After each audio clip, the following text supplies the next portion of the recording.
ಈ ಮೋಂತಾ ಚಂಡಮಾರುತದ ಪ್ರಭಾವದಿಂದ ಕರ್ನಾಟಕ ರಾಜ್ಯಾದ್ಯಂತ ಅಕ್ಟೋಬರ್ 28-29ರಂದು ಮಳೆಯಾಗುವ ಹೆಚ್ಚಿನ ಸಾಧ್ಯತೆ ಐತಿ. ಉತ್ತರ ಒಳನಾಡಿನ ಜಿಲ್ಲೆಗಳಲ್ಲಿ ಅಕ್ಟೋಬರ್ 28 ಹಾಗೂ 29ರಂದು ಹಲವು ಕಡೆ ಮಳೆಯಾಗುವ ಸಾಧ್ಯತೆ ಇದೆ. ಮತ್ತು ಅಕ್ಟೋಬರ್ 30ರಿಂದ ಮಳೆಯ ಪ್ರಮಾಣ ಪೂರಾ ಕಡಿಮೆ ಆಗುವ ಸಾಧ್ಯತೆಗಳು ಕೂಡ ಅದಾವು. ಮತ್ತು ಬೀದರು, ಕಲಬುರಗಿ, ಯಾದಗಿರಿ, ರಾಯಚೂರು, ವಿಜಯಪುರ, ಬಾಗಲಕೋಟೆ, ಕೊಪ್ಪಳ, ಗದಗ ಈ ಜಿಲ್ಲೆಗಳಿಗೆ ಅಕ್ಟೋಬರ್ 28ರಂದು ಯೆಲ್ಲೋ ಅಲರ್ಟನ್ನು ಕೊಡಲಾಗಿದೆ. ಇದಕ್ಕೆ ಮುಖ್ಯ ಕಾರಣವೇನೆಂದರೆ ಈ ಜಿಲ್ಲೆಗಳ ಕೆಲವು ಕಡೆ ಭಾರಿ ಮಳೆಯಾಗುವ ಸಾಧ್ಯತೆಗಳದಾವು. ಮತ್ತು ಕರಾವಳಿ ಜಿಲ್ಲೆಗಳಲ್ಲಿ ಅಕ್ಟೋಬರ್ 28 ಹಾಗೂ 29ರಂದು ವ್ಯಾಪಕವಾಗಿ ಮಳೆಯಾಗುವ ಸಾಧ್ಯತೆ ಇರುವುದರಿಂದ ಉತ್ತರ ಕನ್ನಡ, ಉಡುಪಿ ಹಾಗೂ ದಕ್ಷಿಣ ಕನ್ನಡ ಜಿಲ್ಲೆಗಳಿಗೆ ನಾವು ಯೆಲ್ಲೋ ಅಲರ್ಟನ್ನು ಕೂಡ ಕೊಡಲಾಗಿದೆ. ಅಕ್ಟೋಬರ್ 30ರಿಂದ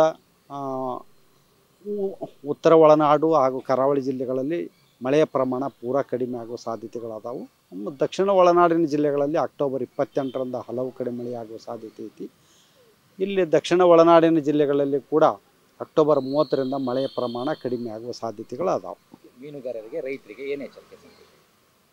ಮುಖ್ಯವಾಗಿ ಬಂಗಾಳೋಪಸಾಗರದಲ್ಲಿ ವಾಯುಭಾರ ತೀವ್ರವಾಗಿ ಕುಸಿದು ಚಂಡಮಾರುತದ ಪರಿಣಾಮದಿಂದ ಗಾಳಿಯ ವೇಗ ಮತ್ತು ಸಮುದ್ರದ ಅಲೆಗಳು ಅತಿ ತೀವ್ರವಾಗಿರೋದರಿಂದ ಮೀನುಗಾರರು ಸಮುದ್ರಕ್ಕೆ ಇಳಿಯಬಾರದೆಂದು ಎಚ್ಚರಿಸಲಾಗಿದೆ. ಮತ್ತು ರೈತರು ಅಕ್ಟೋಬರ್ 28ರಂದು ತಮ್ಮ ಮಳೆಯನ್ನು ನಿರೀಕ್ಷಿಸಿ ತಮ್ಮ ಕೆಲಸವನ್ನು ತಾವು ಮಾಡ್ಕೋಬಹುದು. ಬೆಂಗಳೂರಿಗೆ ಮೋಂತಾ ಚಂಡಮಾರುತ ಎಫೆಕ್ಟ್ ಆಗುತ್ತಾ?